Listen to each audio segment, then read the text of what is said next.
Innal hamdalillah nahmaduhu wa nasta'inuhu wa nastaghfiruh wa na'udzu billahi min shururi anfusina wa min sayyiati a'malina may yahdihillahu fala mudilla lahu wa may yudlilhu fala hadiya lahu. Asyhadu an la ilaha illallah wahdahu la syarika lah wa asyhadu anna Muhammadan abduhu wa rasuluh la nabiyya ba'da. Sallallahu alaihi wa ala alihi wa ashabihi wa man tabi'ahum bi ihsanin ila yaumiddin wa salamun tasliman katsira. Ya ayyuhalladzina amanu ittaqullaha haqqa tuqatih wa la tamutunna illa wa antum muslimun. Ya ayyuhan nas ittaqu rabbakum alladzi khalaqakum min nafsin wahidah wa khalaqa minha zawjaha wa basa minhuma rijalan katsiran wa nisaa'a wa taqullaha alladzi tasaaluna bihi wal arham innallaha kana 'alaikum raqiban.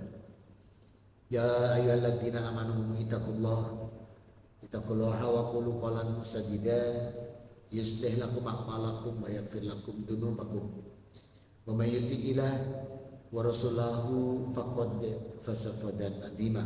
Amma ba'd. Yang saya hormati, yang dirahmati Allah, jamaah sholat maghrib fa insyaallah sholat isya Masjid Baitul Haq Ketintang Permai Surabaya.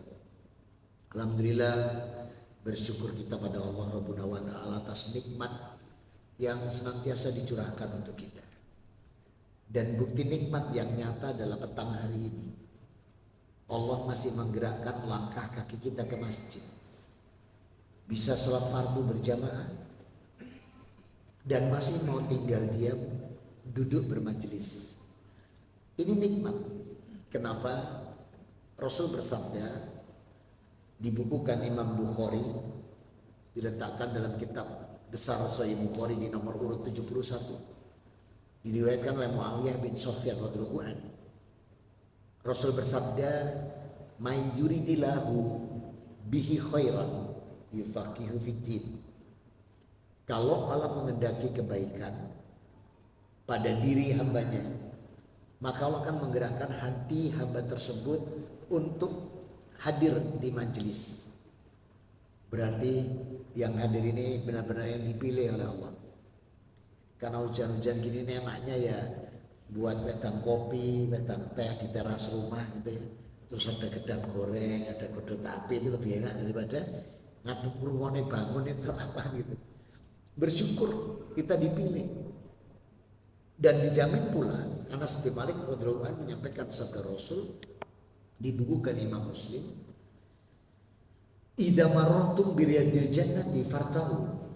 Dan apabila kalian sudah dipilih Allah di taman surga, maka ambil bekal. Lalu sahabat bertanya, "Ya Rasulullah, ma riyadul jannah?" Apa itu taman surga ya Rasul? Rasul menjawab, hilakuh dikir, halakoh, likoh, majlis majlis taklim, majlis dikir, ida kurial Quran wal hadis. Apabila di dalamnya disampaikan Al-Quran dan hadis, itulah taman surga.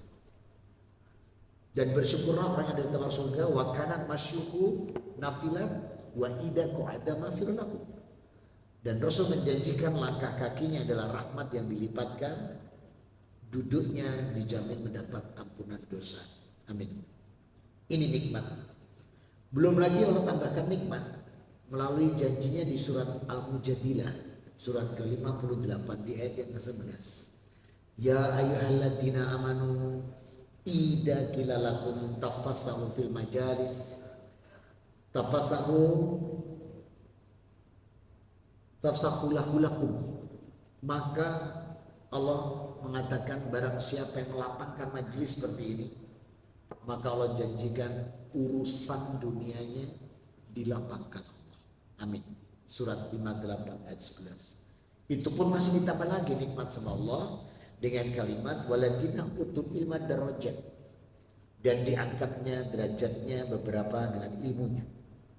Maka bersyukur kita yang dipilih Allah. Semoga yang hadir petang hari ini dan segenap keluarganya dijadikan Allah hamba-hamba yang pandai mensyukuri nikmat. Disebut Allah abdan syakura. Amin. Salam dan salawat tercurahkan pada junjungan kita Nabi Muhammad SAW. Semoga kita pun juga bisa optimal di dalam meneladani beliau. Karena nikmat pun akan ditambah lagi ketika kita mau mencontoh beliau, terutama dalam cara beribadah, cara menjalankan syariat, cara berakhlakul karimah, cara bermuamalah, dan cara menjaga ukhuwah. Kalau kita bisa seperti beliau, maka janji Allah nikmat ini ditambah, yakni hidup kita di dunia ini dicintai Allah, dosa dan kesalahan kita diampuni. Dan ini Allah letakkan di Ali Imran 31, fatabi'uni yuhibbukumullah wa yaghfir lakum dunubakum.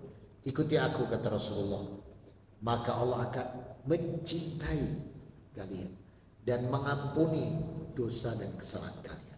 Semoga kita yang hadir petang ini dijadikan pula oleh Allah beserta keluarga kita semua optimal di dalam meneladani Rasulullah Muhammad SAW, sehingga tercapai derajat hamba-hamba yang muttaqi, husnul khotimah, dan ahlul jannah. Amin. Saudara-saudaraku, hari ini tanggal berapa? 23 ya, 23 Rajab. Sudah maghrib ini. Ada apa dengan bulan Rajab ini? Dalam surat At-Taubah surat 9 di ayat yang ke-36, Rabbuna wa ta'ala berfirman, inna iddatas suhuri indalahidna asara sakhra fi kitabillahi yawma khalaqas samawati wal arda minha arba'atum hurum dalikat dinul qayyim fala taddimu fihina anfusakum wa qatilunal musyrikina kaffatan kama yuqatilunakum kaffah wa'lamu annallaha ma'al muttaqin. Yang artinya, sesungguhnya jumlah bulan di sisi Allah ini 12 yang sudah Dia tetapkan sejak menciptakan langit dan bumi. Minha arba'atum hurum, di antaranya ada 4 bulan yang diharamkan Allah. Dalikat dinul qayyim, ini ketetapan agama Allah yang lurus. Fala tadlimu fihina anfusakum, maka jangan kalian mendolimi diri, menganiaya diri, atau menyia-nyiakan diri di 4 bulan ini. 4 bulan ini diuraikan Rasulullah Muhammad SAW untuk Bukharinya di nomor hadis 3585, untuk Muslimnya 1609. Diriwayatkan oleh Abu Bakar radhiyallahu anhu, Rasul bersabda, minha arba'atum hurum salasu mutalawiyatu.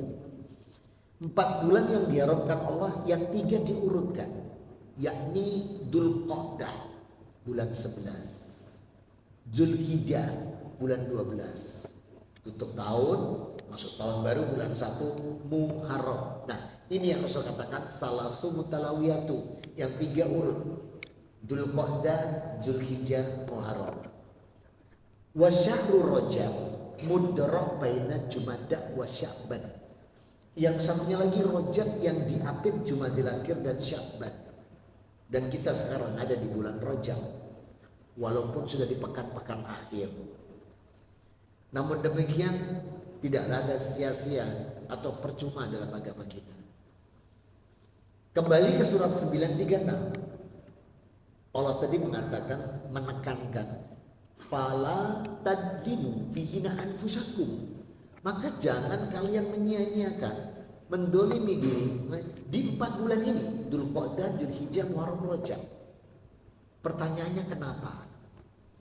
Rasul uraikan lagi, hadisnya Muslim, nomor hadis 1945, diriwayatkan oleh Abu Hurairah radhiyallahu anhu.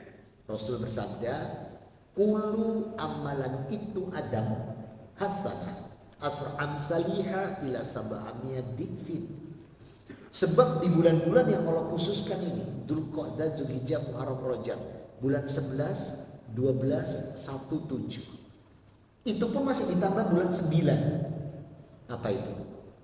Loh, nek September aja nang masjid nang gereja Ramadan. Jadi sebenarnya Ramadan. Dzulqa'dah bulan 11, Zulhijjah 12, Muharram 1, Rajab 7, 9 Ramadan. Nah, 5 bulan ini, 4 haram 1 Ramadan ini, semua amal kebaikan anak cucu Adam. Janji Allah. Baik amal fardunya, amal sunnahnya, amal soleh dan kebaikannya, disiapkan Allah pahala tambahan 10 sampai 700. Contoh, barusan tadi kita diimami Ustadz Mul, maghrib berjamaah, berapa pahalanya? 27. Kalau sendirian, kalau diterima gitu. Satu gue ketompo, wis siji gak ketompo hilang gitu loh. Makanya jaminan orang datang ke masjid sholat berjamaah itu dijaminkan sama Allah melalui Rasulnya 27. Tambahannya itu tergantung kekhusyuan masing-masing. Mendengarkan imam dengan seksama itu tambahannya. Tapi yang 27-nya pasti. Nah kita ini kan ahlu sunnah wal jamaah, bukan ahlu sunnah wal ijma'ah. Makanya kalau bisa berjamaah.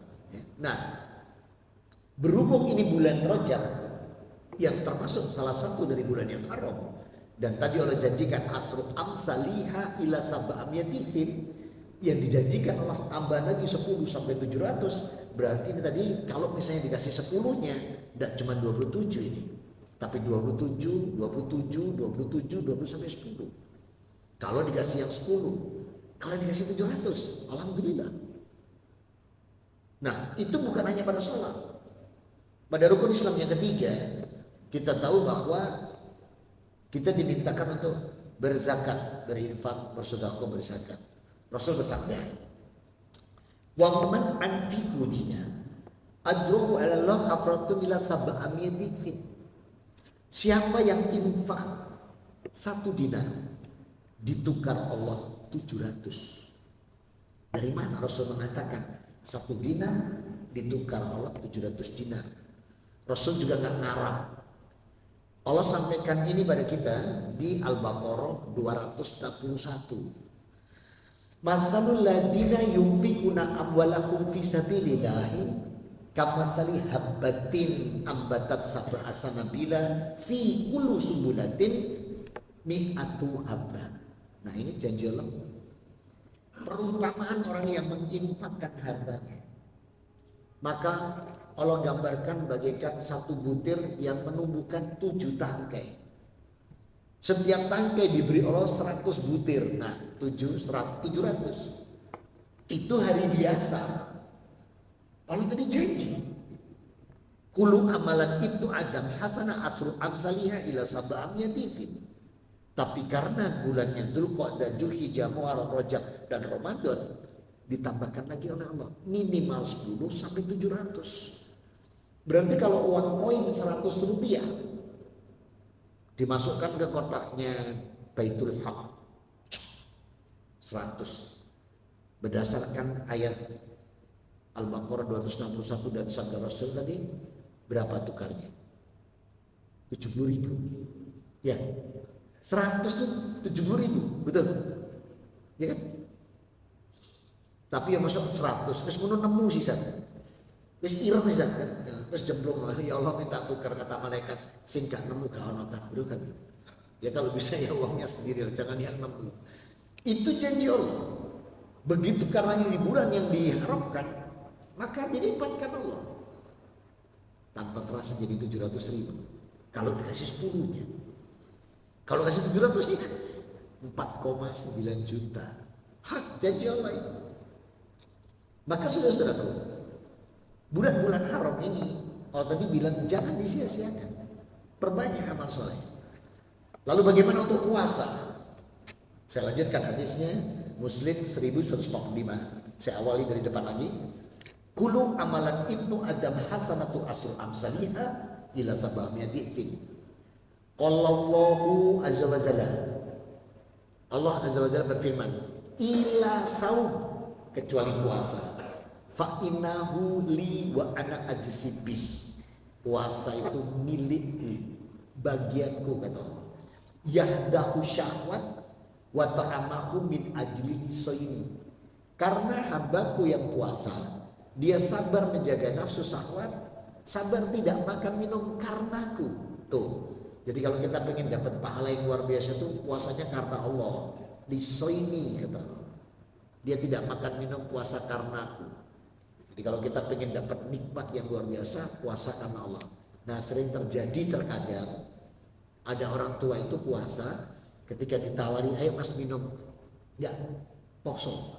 Poso apa mas? Anakku ujian. Dia berpuasa karena anaknya ujian. Ini kesalahan yang luar biasa. Karena tadi Allah katakan, ya tahu syahwat wa ta'amahu min ajli lisoimi. Puasa itu akan mendapatkan dariku ketika dia karenaku, bukan karena anaknya ujian. Terus ditanya kan, sahabat bertanya, ya Rasulullah ada saumi. Lalu bagaimana suami puasa yang baik itu? Maka puasa yang baik kalau kita punya hajat, udah qadha Ramadan saja. Karena begini, kemungkinan puasa Ramadan kita itu ada yang gak optimal. Mungkin indera kita ada yang gak sempurna banget di masa-masa Ramadan. Entah masih mendengarkan ghibah mungkin, entah masih melihat sesuatu yang maksiat, yang haram mungkin, atau nah itu bisa ditutup, disempurnakan dengan mengqadha Ramadan. Begitu puasa Ramadan dia mengqadhanya, kemudian di antara puasanya dia mendoakan anaknya. Nah, Rasul mengatakan man idza shaumi indahu ajabahu. Doa orang yang puasa itu juga mustajabah. Nah, jadi jangan puasa karena anaknya ujian, puasalah karena Allah. Lebih parah lagi, poso mas, iya mas, moro tuaku sing tua itu poso. Masa aku ndak, berarti lebih parah lagi. Berarti poso kan moro tuane, itu lebih parah lagi. Maka gak akan bisa mendapatkan janji Allah. Oleh karena itu maka berpuasa itu karena Allah. Dan janji Allah untuk bulan-bulan yang dimuliakan ini apa? Saya lanjutkan. Farhatani inda fitrohu wal farhatani inda liqa rabbi. Maka aku akan siapkan dia pahala, kebahagiaan mutlak saat dia berhenti dari puasanya, dan kebahagiaan mutlak saat bertemu denganku. Tuh.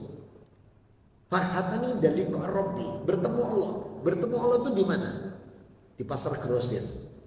Di surga. Nah, ada lagi ketemu Allah. Berarti jaminan orang yang puasa itu adalah jaminan bertemu Allah di surga.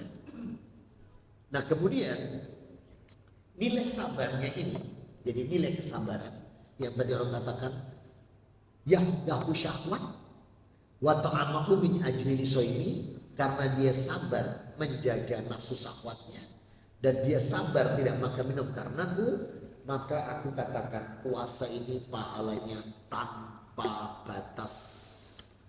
Puasa itu pahalanya tanpa batas. Di mana Allah letakkan ini? Diletakkan di surat 39 Az-Zumar di ayat yang ke-10. Qul ya ibadilladina amanu taqu rabbakum lilladina ahsanu fi hayatid dunya hasanah wa adullahu wasi'a innama yuwaffasuduruna ajrohum bighairi hisab.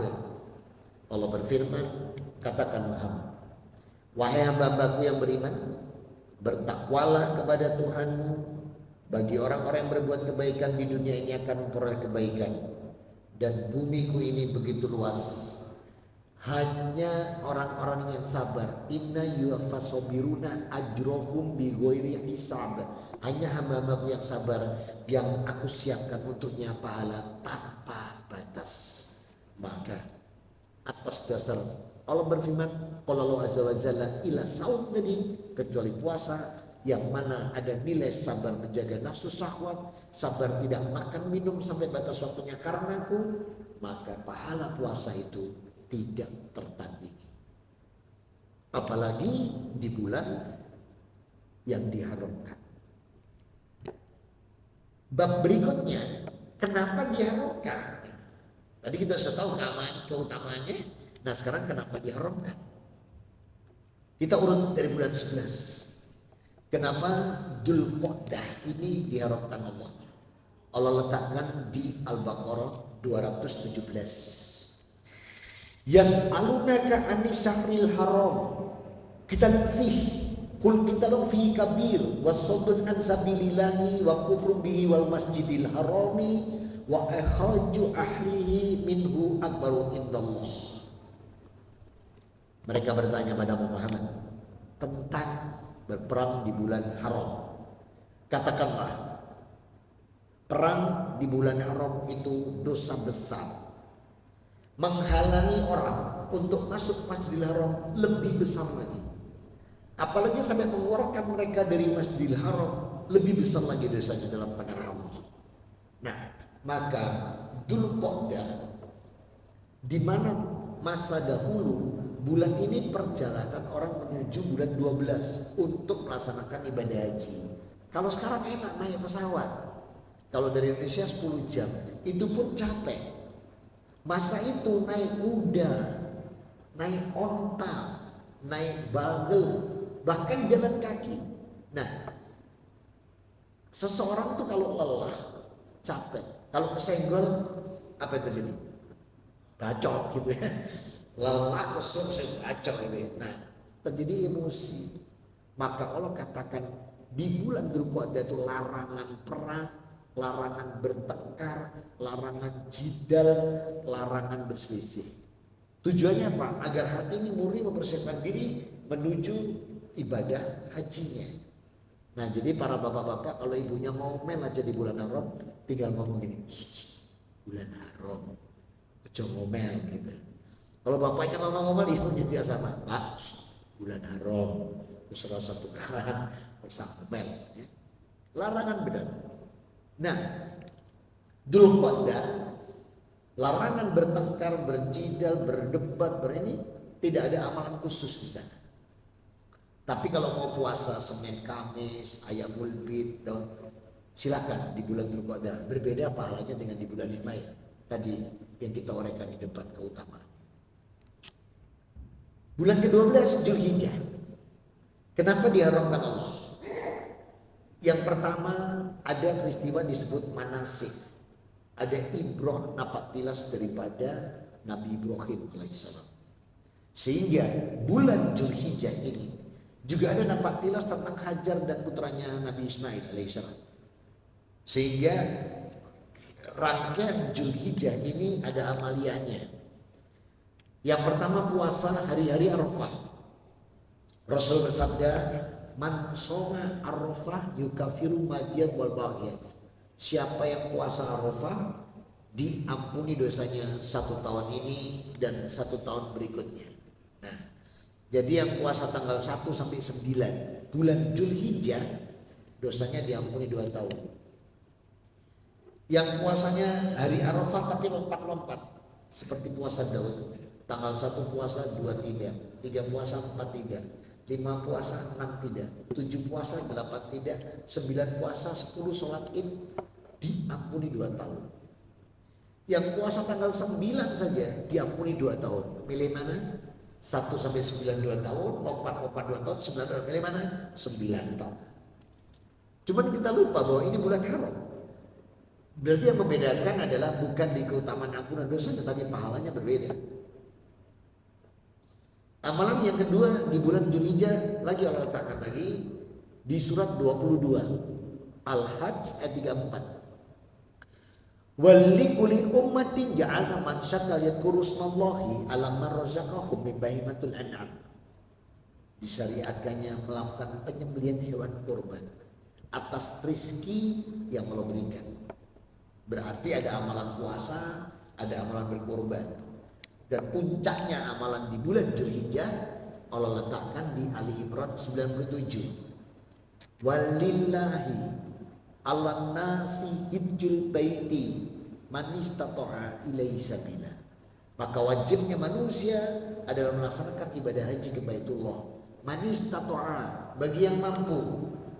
Mampu menurut penjelasan Rasul ada 4. Yang pertama, mampu punya biaya berangkat, mampu punya biaya tinggal di sana, mampu biaya pulang. Yang kedua, mampu mencukupi yang ditinggal. Jadi tidak boleh anak pertama titip nomor dini, anak nomor loro titip nomor beli, anak turut itu notombo nih melebes orang anaknya ditinggal haji. Dicukupi, ini namanya manis totoa. Yang ketiga adalah mampu bermanasik, mulai dari dia mabit, wukuf, jamarot, tawaf, sya'i, cukur lengkap. Ini manis totoa manasik. Yang keempat sehat jasmani rohani. Udah, ini empat ini yang namanya manis totoa.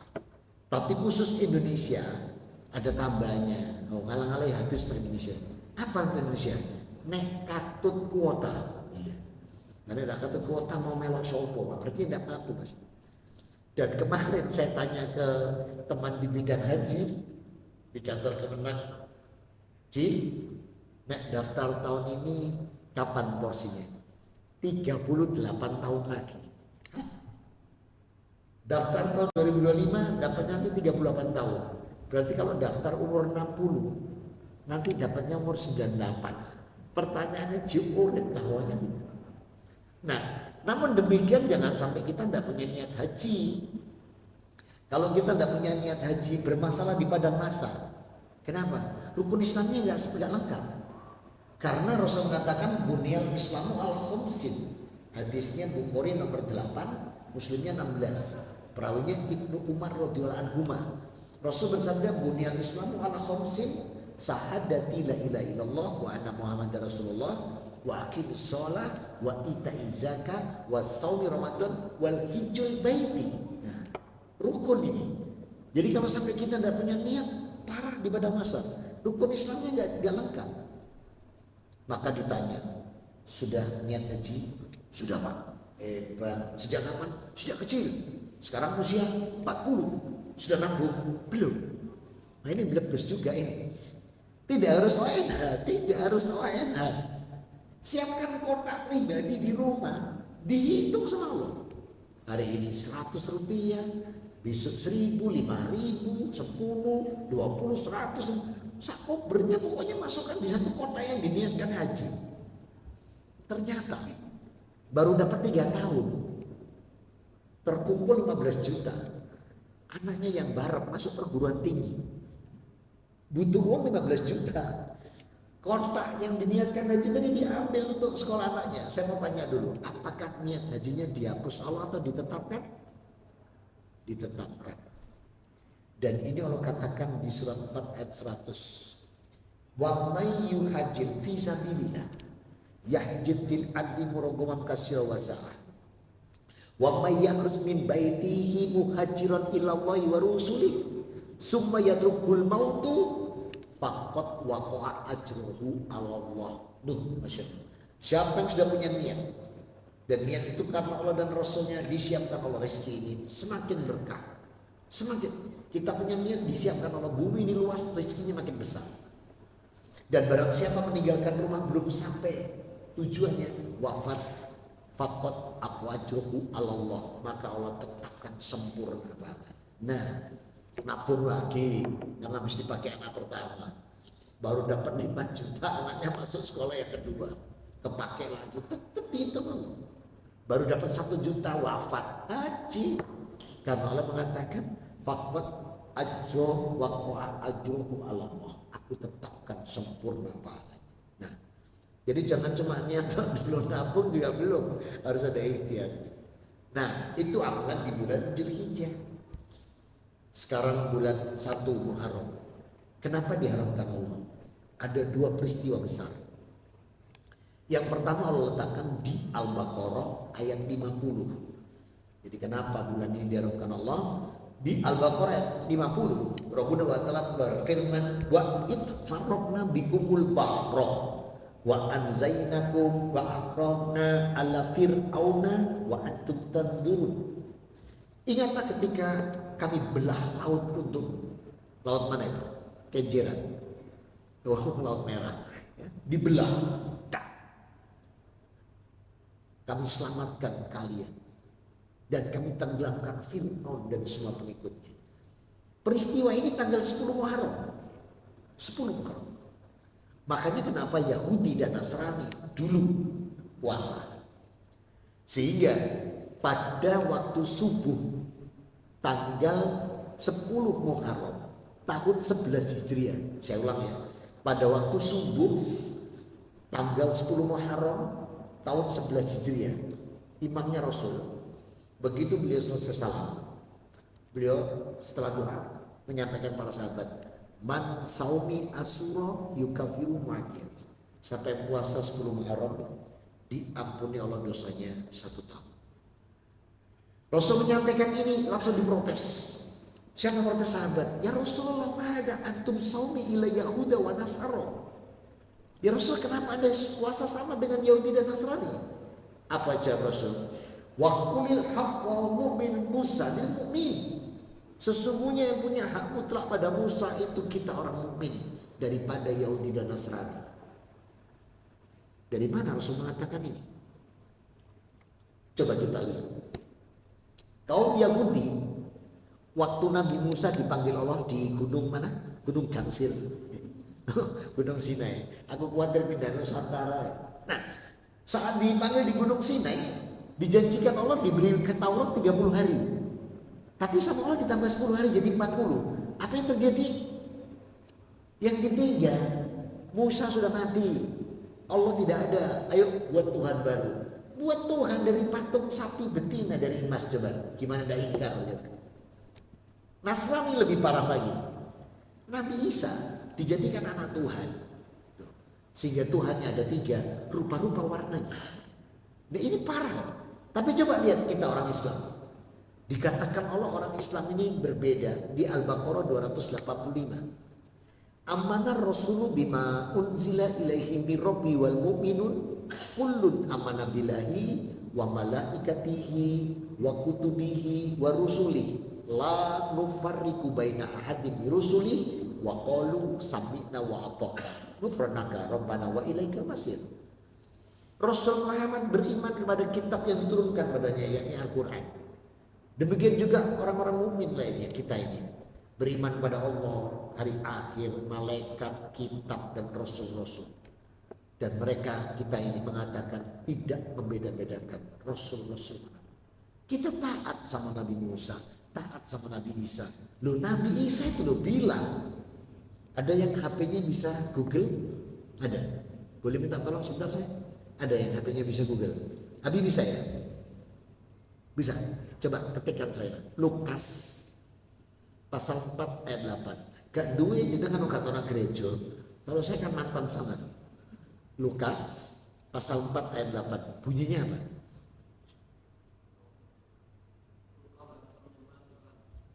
Kata Nabi, kata Yesus ini ya, kata Yesus ini. Engkau hanya harus menyembah Tuhan Allah saja dan hanya berbakti kepadanya. Betul? Loh, Nabi Isa loh ngomong begitu. Menyembah itu hanya sama Allah saja. Berbakti juga sama dia. Lah kok sekarang malah dia dijadikan anak Tuhan.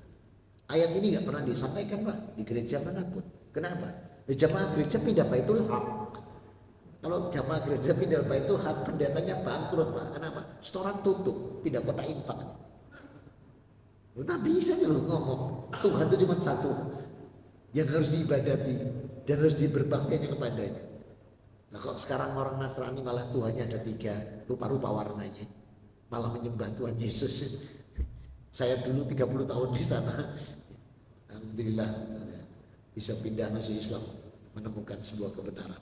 Nah saudara-saudara, maka kita tidak membedakan, sehingga Rasul mengatakan Andi fa insyaallah kuna ma'i minallah saumi tasu'a wa asura inna fasla yahuda wa nasar. Aku Muhammad, kata beliau, kalau Allah nanti masih memberiku umur, aku akan puasa tanggal 9 dan 10 atau 10-11 supaya berbeda dengan Yahudi dan Nasrani. Rasul mengucapkan itu tadi tanggal berapa? Tanggal 10 Muharram waktu subuh tahun 11. Sepulang haji. Haji beliau tahun 10. Habis Zulhijjah, Muharram. Setelah Muharram, Safar. Setelah Safar, Rabiul Awal, beliau wafat. Berarti Rasul belum pernah puasa 9-10. 10 saja. Nah sahabat, karena Rasul mengatakan kalau Allah masih memberi aku umur, aku 9-10 atau 10-11, maka siapa yang puasa tanggal 9-10 diampuni setahun, yang 10-11 tahun, yang 10 tahun. Milih mana? 10 tahun. Ya boleh, karena Yahudi Nasrani sudah nggak puasa lagi. Sudah dihapus syariatnya. Siapa yang hapus? Arek dinonya. Pabrik roti Paulus dia menghapus. Nah saudara-saudaraku, nah, itu ada amalannya, puasa dan muhasabah. Sekarang Rajab yang terakhir. Ada apa dengan bulan Rajab? Di surat 17 di ayat 1 ada peristiwa yang best. Rasul Allah berfirman, Subhanalladzi asra bil abdihi lailan minal masjidil harami ilal masjidil aqsa alladzi barakna haulahu linurinahu min ayatina innahu huwas samiul basir. Rabbuna wa ta'ala berfirman, Maha suci Allah yang telah memperjalankan hambanya Muhammad ini pada satu malam dari Masjidil Haram ke Masjidil Aqsa. Gak ada yang percaya kecuali Abu Bakar As-Siddiq waktu itu. Karena apa? Keimanan yang sangat tinggi, terutama saat menemani Rasul hijrah masuk di mana? Gua Sur, kan dipatok ular sama Rasul, disembuhkan dengan ludahnya, meludah di tangannya, diusapkan ke bekas gigitan ular, hilang lukanya, sembuh. Kedua, Abu Bakar pernah ke Masjidil Aqsa, jadi tahu. Makanya ketika bertanya ke Rasul, apakah ada perubahan-perubahan ornamen, Rasul bisa cerita detail. Yang lainnya nggak percaya Rasul ke masjid dalam satu malam. Karena kalau naik kuda itu butuh 2 pekan. Kalau naik onta 3 pekan, naik bangga 1 bulan. Gak ada yang percaya waktu itu kecuali Abu Bakar As-Siddiq. Nah, setelah sampai di Masjidil Aqsa, Rasul dinaikkan ke langit. Tambah nggak percaya lagi kan mereka. Langsung Allah turunkan ayatnya. Coba kita lihat surat 53 mulai ayat 12 sampai dengan ayat 18. Ini membalas pertanyaan orang-orang yang bertanya apakah betul Rasul itu Isra Mi'raj ke mana? Ke Sidratul Muntaha. Maka Allah tunjukkan di surat 53 An-Najm ayat 12 sampai 18. Afatumarunahu ala mayyarah. Kaum musyrikin Mekah, apa kamu tidak membantah apa yang dilihat Muhammad dan yang dilakukannya? 13. Walaqad ra'ahu nazatan ukhra. Sungguh Muhammad melihat Jibril itu aslinya. Di mana? Lihat 14-nya. Allah tegaskan, inda sidratul muntaha. Di sidratul muntaha. Lihat ayat 15-nya. Indah jannatul mawa, dan aku tunjukkan Muhammad surga-surga tempat tinggal. Ayat 16, ayyaksa sidratul mayyaksha. Muhammad melihat Jibril ketika Sidratul Muntaha diliputi sesuatu yang meliputinya. Apa yang meliputi ini? Disebut hijab. Ternyata di balik itu Allah. Makanya waktu Rasul pulang sampai di bumi lagi, ditanya sahabat, ya Rasulullah, ma'ada antum absuru minallah? Apakah kamu melihat Allah? Kata Rasul, tidak, aku tidak bisa melihat Allah. Maka lihat ayatnya surat 17, ayat 17. Surat 5:13, bazaghal basaru wa matawu. Penglihatan Muhammad tidak menyimpang dari yang dilihatnya dan juga tidak bisa melampauinya. Jadi memang Rasul tidak bisa melihat Allah, tapi dipanggil Allah di Sidratul Muntaha, ditemui. Sama juga Nabi Musa itu ketika dipanggil di Gunung Sinai, nggak bisa melihat Allah juga, ada hijab. Malah maksa waktu itu Nabi Musa, ya Allah, aku ingin melihat wujudmu. Kata Allah, lihat gunung itu. Padang, apa yang terjadi? Terpelanting. Nabi Musa pingsan. Allah mengatakan, wal antum lama asorinil jannah. Kalian tidak akan pernah bisa melihatku kecuali di surga. Berarti melihat Allah itu nanti di surga. Nah kok sekarang ada orang bilang, saya sudah manunggal dengan Allah. Itu judulnya pret-pret-pret. Pengolah aja bilang, melihat itu hanya nanti di surga. Kalau sekarang sudah bilang katanya sudah manunggal, terus akhirnya tidak perlu sholat, tidak perlu ini bahaya ya. Maka hati-hati. Nah, ada amalan khusus apa di bulan Rajab? Tidak ada. Kecuali Allah tunjukkan bulan ini adalah bulan di mana sholat itu diperintahkan untuk kita. Dalam kitab Kejadian pasal 1, tidak punya lagi jenengan. Ini kitab Taurat. Nabi Ibrahim itu kalau sholat begini, tangannya di sini. Terkadang di telinga. Apa ini namanya? Takbiratul ihram. Nabi Musa menundukkan kepala, Keluaran pasal 23. menundukkan kepala, meratakan kepala dan punggung. Membungkuk, meratakan kepala dan punggung. Berarti apa? Rukuk. Nah sekarang Nabi Isa sampai di mana sholatnya? Boleh bantu lagi saya? Matius pasal 26 ayat 39. Nabi Isa sampai mana sholatnya? Ketemu? Matius 26 ayat 39. Maka ia maju sedikit kemudian sujud dan berdoa. Jadi ternyata Nabi Isa sudah sampai sujud. Jadi sholat ini urut dari mulai Nabi Ibrahim. Nah Rasul Muhammad SAW ditugaskan Allah menyempurnakan dari Takbiratul Ihram sampai salam yang sekarang diajarkan pada kita dan kita lakukan. Inilah yang membuat bulan Rajab ini diharamkan Allah dan ditutup oleh Allah di surat 29 Al-Ankabut ayat 45. Utlu ma uhiya ilaika minal kitab wa aqimus shalah inna sholata tanha 'anil fahsya wal munkar wa la dzikrullahi akbar. Maka Allah memerintahkan kita untuk mempelajari Al-Qur'an dengan baik, mendirikan sholat karena itu akan mencegah perbuatan keji dan munkar, dan ketahuilah sholat ini adalah ibadah yang paling utama. Ini saudara-saudaraku yang bisa saya berikan untuk renungan di petang hari ini. Kenapa 4 bulan ini diharapkan Allah? Maka perbanyak amal soleh, perbanyak amal sunnah, perbanyak amal fardu, perbanyak amal-amal kebaikan. Karena janji Allah asr amsaliha ila sab'aniyatin. Karena Allah janjikan dilipat-lipatkan minimal 10 sampai 700. Mudah-mudahan Allah berikan kita semua umur yang berkah, kesehatan yang berkah, rezeki berkah, halal thayyibah, dijadikan kita menyelesaikan dengan baik bulan Rajab ini, menyiapkan diri di bulan Sya'ban dan bertemu Ramadan sehingga bisa melaksanakan fardu Ramadan dengan optimal. Amin. Allahumma amin. Ada yang mau didiskusikan sebelum berkumandang adzan? Atau ada yang mau nambah materi? Silakan duduk sini, boleh. Saya tak duduk bawah nanti. Ada yang mau duduk? Tafadhal Ustaz.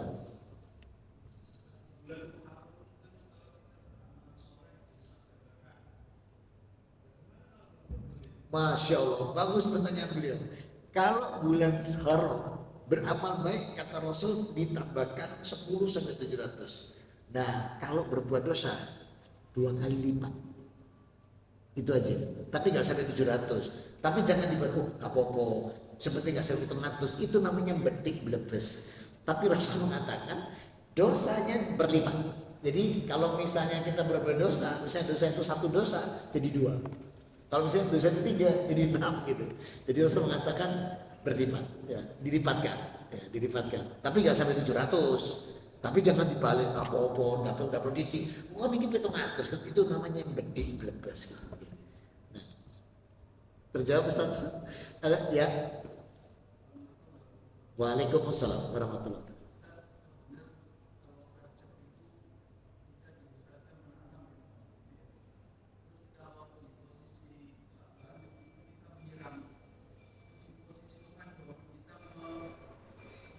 Itu atsar, bukan hadis, bukan dari Rasulullah. Itu motivasi dari para ulama, ya. Bukan hadis. Ya, atsar itu motivasi kita supaya kita itu membuat kebaikan banyak di bulan ini karena kan ini bulan haram gitu. Nah, terus nanti ditambah lagi memperbanyak puasanya di bulan Sya'ban. Nah, kalau itu sahih, kalau yang memperbanyak puasa di bulan Sya'ban itu sahih, Rasul melakukan. Terus ambilnya nanti pas Ramadan puasa wajibnya. Tapi kalau yang tadi yang ini menyirami itu atsar, itu bukan hadis, ya. Itu ungkapan para ulama. Sudah ada? Alhamdulillah. Ayo kita tutup dengan doa kafatul majelis. Mohon maaf atas kekurangan. Subhanallahumma wa bihamdika asyhadu an la ilaha illa anta astaghfiruka wa atubu ilaik. Alhamdulillah rabbil alamin. Wa minkum. Wassalamualaikum warahmatullahi wabarakatuh.